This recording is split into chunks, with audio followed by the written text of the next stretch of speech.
Well, hello, Patrick Johnson. Here we are again. Canucks This Week, brought to you by Paragon Roofing, paragonroofingbc.ca for all your roofing needs. Let me beat this analogy to death. Did the roof cave in on the Canucks against the Golden Knights? No. As I said in my story, the one team was just a little more precise, and that's why they're Stanley Cup champions. Um, you can't avoid the fact that the Canucks so far this season have built the bulk of their record playing against weaker teams. Now that's good. You should beat the teams that are not as good as you. The Canucks have done a good job of that. But when it's come to playing teams that are in the top end of the league, they've struggled. The four teams, the Canucks sit, as we're talking, fifth overall in the league in terms of points. There are four teams ahead of them. They've played three of them. They haven't beaten them.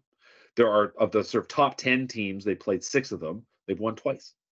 So that's where they're at. This is where this team needs to be. And this is not something that they themselves haven't been talking about. Like, they know that they need to take a big step forward to get better.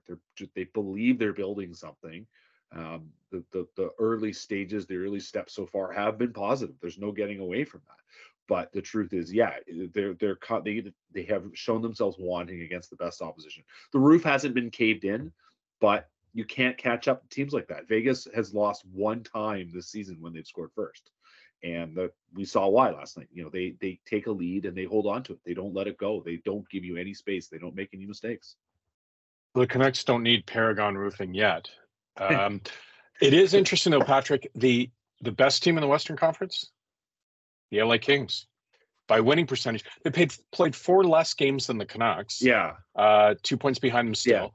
Yeah. But it is curious when you look at the Canucks, and they do have that gaudy best in the NHL plus 31 goal differential. That's 11 better than Golden Knights, by the way. Interesting juxtaposition, right? The Canucks have scored 14 more goals, but they've given up three more than Vegas. Right. But if you look at LA, they're at a plus 28 goal differential, but way different. I mean, LA's only given up 49 goals. Now, they've played four games less. But just what I find is refreshing is that people will have this discussion now about the Canucks in this group instead of like, oh, how many are they going to have to win to play meaningful games in March, right? Like this is they know that there's, if that's the measuring stick in this conference, then it's a pretty good measuring stick to put yourself up against the reigning Stanley Cup champions. But let's get into the other part. So this team is maybe not the finished article yet.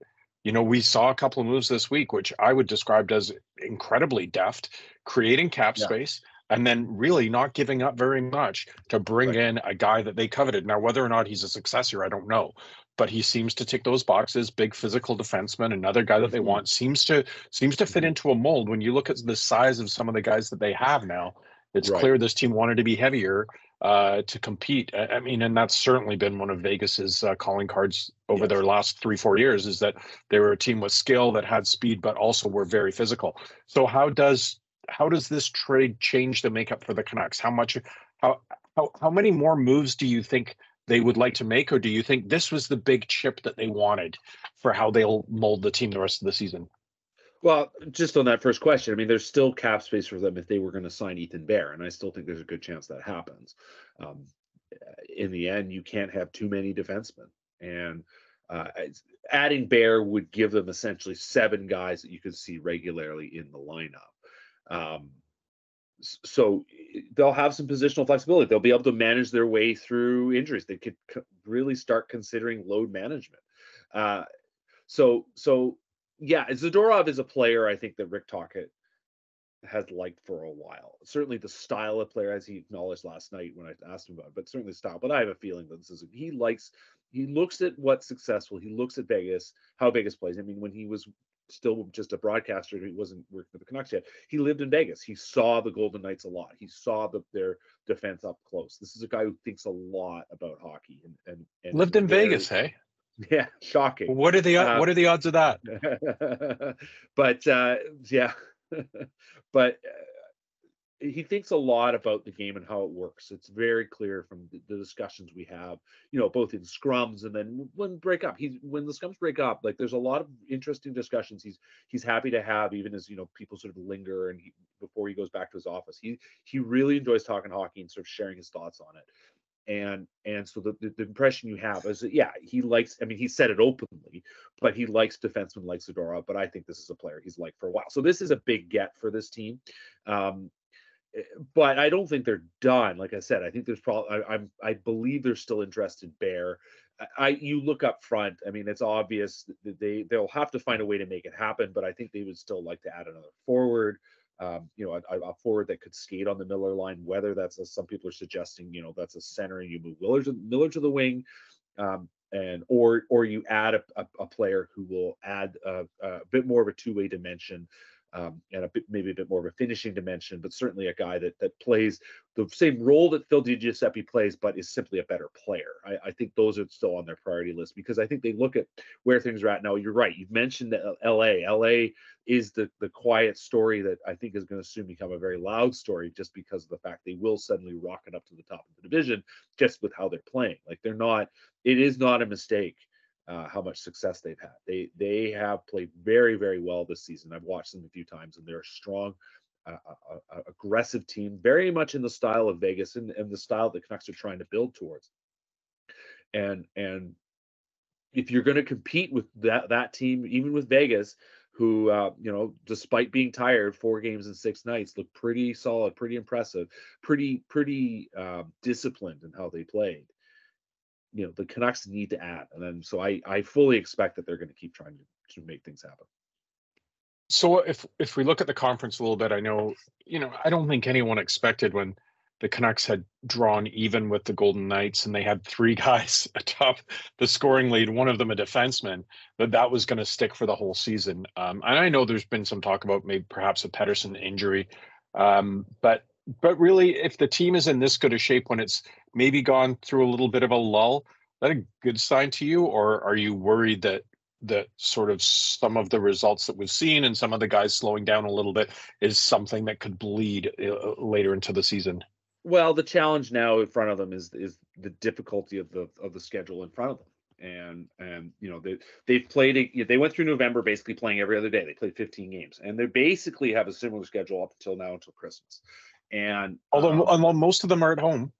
Yeah, they have a lot of home games, absolutely. But of those games, between now and Christmas, they've got 11 games and 22 nights, right? 6 games at home, 5 on the road. Of those 11 games, 7 are against teams that are over 500, right? 4 are teams that are in a playoff spot. 4 are against teams that are below 5. This is a challenging stretch of schedule, but it's a group of teams for the most part that are either the same as Vancouver or below. But it is just that pace of play. There is a day off is maybe in the old days was easy to manage, but with the pace that these guys play at, the energy output these guys, only one day off, it is tough to build yourself back up. And if you're trying to do some practices here and there to do some sort of correction or ongoing building, I mean, Rick Tocchet made an analogy the other day when we were talking to him about essentially how it goes in football. Like football systems are complicated, and the longer a coach is in position, the more success he has, the more things you can add. And hockey is becoming very similar. Like Tocchet talks about when he mentions layers and levels, he's talking about what they're trying to build in the defensive zone, and a lot of that has to do with sort of the repetition and the sort of discipline of knowing just what to do, just doing it, not even thinking, just going to the right place. I mean, the analogy I use, I was talking to Tyler Myers a bit about this. The analogy I use is that you're stepping into a picture, right? The picture's already taken, and you step in, and everybody's in their spot where they're supposed to be. And that's what the Canucks are trying to build. And that is very much from football. Like you think about the best teams, how disciplined the best teams are in how they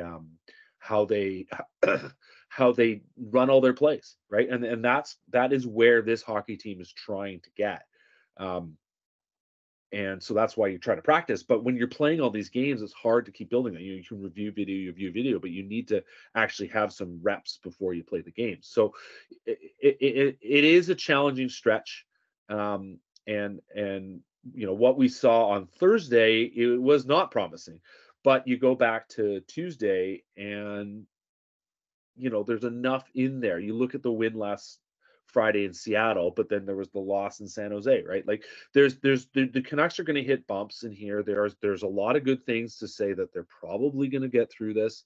I think they just need to they need to look at getting themselves through essentially 500. And they have a really good chance given the opposition they have. They're going to have to dig deep probably in a couple of games, but getting 500 for here to Christmas still keeps them in a good spot. It's going to be really, really difficult for them to fall out of the playoff race. I think if you're going to make a leap as an organization, you have to. And I've been so tired of hearing this over my, decades being involved in coverage of the Canucks about, well, it was 5 different time zones that we went into, and it's the second game. The first game of a long road trip is always the hardest. The last game of a long homestand's hard because people stop with the excuses. If you're a good team, you will beat what is in front of you. And I think if I'm encouraged. So you got a short trip to Calgary for Saturday, then you are playing some good teams when you've got New Jersey, Minnesota, Carolina, Tampa, and Florida all at home. Well, when you complain about the travel going east, you've got 4 of those teams are Eastern Seaboard teams who are coming and playing here. So that should help you. Short trip to Minnesota, then Chicago, then you're playing Nashville and Dallas. So you're not traveling too far. No, it's not. It's still and then you're at home again for San Jose. And then a weird Christmas break. I'm so used to this team playing on Boxing Day. They've literally got the Flyers. They have 4 days off there in between the Sharks and the Flyers at home. So while there are a lot of games, Patrick, I think the way the schedule is set up for them has been incredibly kind. Yeah, and you're not you're correct. They get a nice run at home. At least they're not traveling, right? They actually will have 2 days off in the middle of that. They've got 2 days off between Carolina and Tampa. Those will be tough games. If you ever need an extra day of rest, it will be between those games. You have, that stretch, Carolina, Tampa, and Florida will be a tough stretch. You're right. They've come a long way, but those are good teams. That road trip goes, I will tell you that is just about as good a structure of as good a way you can structure such a road trip like this. Going to Dallas is a long way, but the fact that they've got to break it up, they go to Minnesota, which is a nice, takes some time to get there, but it's it's not going to Chicago. So Minnesota to Chicago is not very far. Chicago to Nashville is not very far. Nashville to Dallas isn't that far, and you get to come back. This is something that you go way back. This was something that the Gillis and Gilman era Canucks were really the first to put their foot down and talk to the NHL about how to structure their road trips. And in general, it was go east and work your way back. Now, obviously, going, they probably would rather go to Chicago, get it out of the way. But Minnesota, Chicago, it's not a big deal. You're basically working a straight line. Plus, those are afternoon games, 11 a.m. and 12 a.m. So that's a weird one. But they'll fly out Friday. They'll be in bed. And it's not like they'll be in bed. They'll get up. It's tough. Playing the middle of the day is weird when you're used to playing at night. But it is what it is. They're used to practicing in the middle of the day, so it's not like they're totally not in tune with that.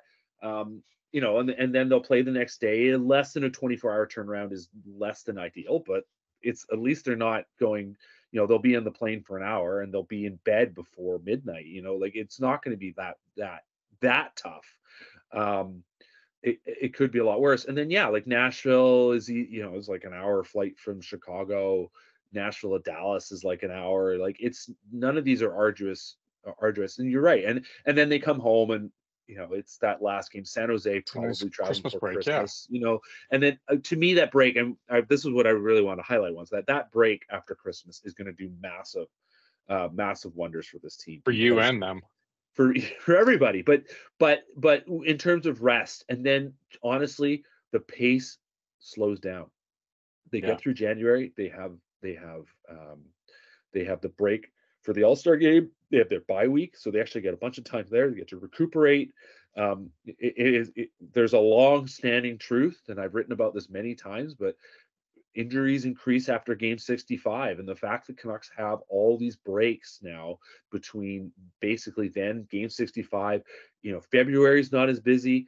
They have, I think, 13 of their last 17 games are at home in March and April. Like one of their best ever schedules, I think. Yeah, this is a very, very good schedule for the Canucks, and like I said, it sets them up well to get through that churn at the end of the year, which is inevitable. But if you're not moving as much, you're able to stay at home, you get some breaks, like you're gonna avoid a lot of the sort of fatigue injuries that tend to pop up. That's what Game 65 is about. So it's tough right now, but the Canucks can sort of, if they can just manage their way through this, they're still going to be a good spot at Christmas time, and then they have everything in front of them in terms of ideal schedule. So I think last week we both said they'd be 3-1 in the 4 games. They ended up going 4-2. So right. In between this video and the next one we'll do, they've got Calgary on the road and then the Devils and the Wild. I'm going to say 3-0. What do you think? Yeah, I could see that. Obviously big matchup on Tuesday against the Hughes brothers. Quinn is facing his brothers down. But yeah, I New Jersey is a tricky opponent. Minnesota obviously just fired their coach. They're trying to find their way. Minnesota should be better than they've been.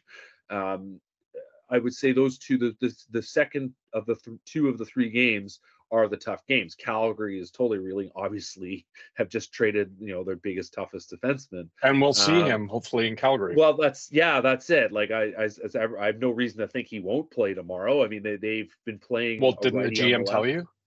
Well, we haven't heard from the GM yet, so I guess we'll find out.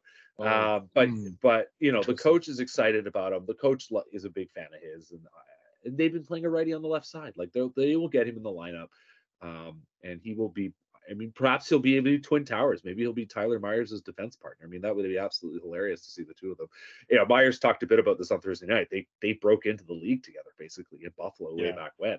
So this is a player that Myers certainly knows personally pretty well. He claimed he doesn't know much about his game anymore, which was hilarious to hear because it's like, come on, Tyler, you guys watch stuff all the time. But no, it's an intriguing game tomorrow night, and I think as they find their way, they come home, they get an extra day off, they get to play, maybe with an extra bit of rest. The next week's setting itself up. That's that beginning of that 5-game home stretch, and it's a big 5-game homestand. It'll set them up to do a lot of stuff later on if they can sweep it. I'm going to pick. I think they will lose one of those games. I think they're going to go 2-1 over the next 3 games. All right, we're going to introduce a new feature here. We're going to finish every recording with it. So thanks for everyone for sticking around, especially Paragon Roofing for sponsoring it. If you've made it this far, what's making Canuck fans happy this week? What is making Canucks fans happy this week? I think it's the work of the general manager. Like I really think the way he has maneuvered through a cap crunch that is partially their own making. Like they went and re-signed JT Miller and committed themselves to that and bought out Oliver Ekman-Larsson and immediately used that money on a bunch of players who I think have been effective. Like that's the thing. Like the money that was going to go to OEL has instead gone to Ian Cole, Teddy Bluger, Pius Suter. Like all 3 of those players, Carson Soucy. Like all those players have been good additions, right? In the aggregate, clearly more valuable than just OEL would have been. Now, obviously, you do have to factor in the cap penalty that they'll have to deal with for the next several seasons. But in moving off of Anthony Beauvillier, they got a draft. Like a 5th round pick is nothing, right? But they got something, and they got the cap space. This more than anything was the cap space, and they didn't have to pay to do it. That Beauvillier's biggest thing that he was about was that hole in the cap that they would rather use on something else. And so they were able to get off of that. They got an item that they could turn around and use in the trade. And they flipped that 5th round pick that they got, the conditional pick from Chicago. They flipped it to Calgary. They also had to move a 3rd rounder in 2026. But I'm not going to lie, and I've been meaning to write a bit about this, but the truth is that pick value outside of the 2nd round now is next to nil. Like you find very, very few players. The odds of that player playing in the NHL are very, very low. And the odds that Nikita Zadorov will play more games in the NHL, even from here through the end of his career, than whatever player you would have acquired with either pick, let alone both picks, is like almost 100% that this is going to be a way more valuable player.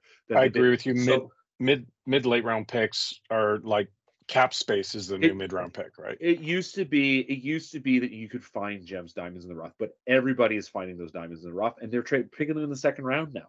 So the draft has evolved, and so trading picks like that. I mean, in the end, he has picked up a big defenseman. I'm interested to see if they re-sign him. I'm sure they have interest in doing that. They know the agent well. It's Dan Milstein, who's Kuzmenko and Mikheyev's agent. I imagine they will have something in mind. We'll see how that plays out. But in the short term, that's been a great move. They are using their cap space in a better way than they were before. They have added a quality NHL defenseman. He's not a stellar top pairing defenseman, but he is a guy that will look very fine on their third pair, who plays a physical game, has a bit of an offensive element to him. Multiple people said this is a very, very fun player. He's not perfect, but he's a fun player, and in the role that they're going to use him, he'll be well suited. So I think Canucks fans are excited about the way the roster has evolved this week. Okay, what's making them mad? Well, I think it's the sort of it's the struggles that they have shown against top teams. I think that is. I mean, it's funny. That's what people are getting mad about now, right? Like it used to be, we're just getting mad about any trade, any player acquisition, because there were just in the Jim Benning era, there really was, as our old friend Ray Ferrari used to call it, it was the no plan. It was just throwing stuff against the wall, and a lot of the times there didn't seem to be any rhyme or reason for the particular acquisition in question. So I think the focus now is on results, and the fact that for instance, Thursday night it was a big game and the Canucks really weren't up to snuff. Like they played okay, but they got outclassed, and I think Canucks fans are setting a standard. They want to see something. They want to see a team that's trying to be the class of the league. And so I don't know if that's mad, but that's no. I think it's a fair point. Irritating. We've seen that storyline in the NFL, right? Like just last night, Seattle lost a great game to the Cowboys, but the story about the Cowboys was they hadn't beat a team with a winning record. And even though the Seahawks are only 6-5, same thing with Miami Dolphins. Everyone loves their offense. They have not beat a team with a winning record. And if you want your team, whether it's the Canucks or whether it's the Cowboys, you want your team to compete with the top teams. So I think that's a good one. I thought you were going to say the Edmonton Oilers. Hottest team in the Western Conference, 7-3 in their last 10, won 4 in a row. That's the guy. Canuck fans were really loving those struggles. We'll talk next week and see if the Oilers are coming back into that factor. But I mean, just on that note, this is a reminder. I mean, okay, they've gained up some ground, right? But like the Oilers are still in 6th place in the wild card race, right? Like they're still 12 points back of the Canucks. Yeah. They're still 9-12-1, right? Like they've picked up some wins. Great. Good for them. But they do have 2 games in hand. But like the point is if you're just looking at where they're at, like they played just as many games as Nashville. They're still 3 points back, right? Like they played 1 game fewer than Calgary. They're 4 points back. Arizona and St. Louis have played the same number of games. They're 5 points back of Arizona, right? Like it is hard. They're going to have to keep this. Yeah, you get in. We know that from the Canucks. You get into a hole and you figure it out the last half of the season. You can't get it done. So anyway, Patrick, they don't have a lot of margin, and they don't have a lot of margin for error. They don't have a lot of margin for error. Someone you go that hard for as long as they're going to have to go. Like they're going to get some injuries and. So they could still do it. They have the best player in the world. Like it could still happen, but it's just a reminder how tough it is to gain ground and how easy it is to give away ground. And that's a lesson for the Canucks as well, where they stand. Absolutely. Great stuff, Patrick. Thanks for that this week. Comment below, sign up for our Canucks Report newsletter. We are giving away tickets every month to the best commenter. Comment on one of Patrick's stories. Thanks to Paragon Roofing, paragonroofingbc.ca for all your roofing needs. We will talk to you next week.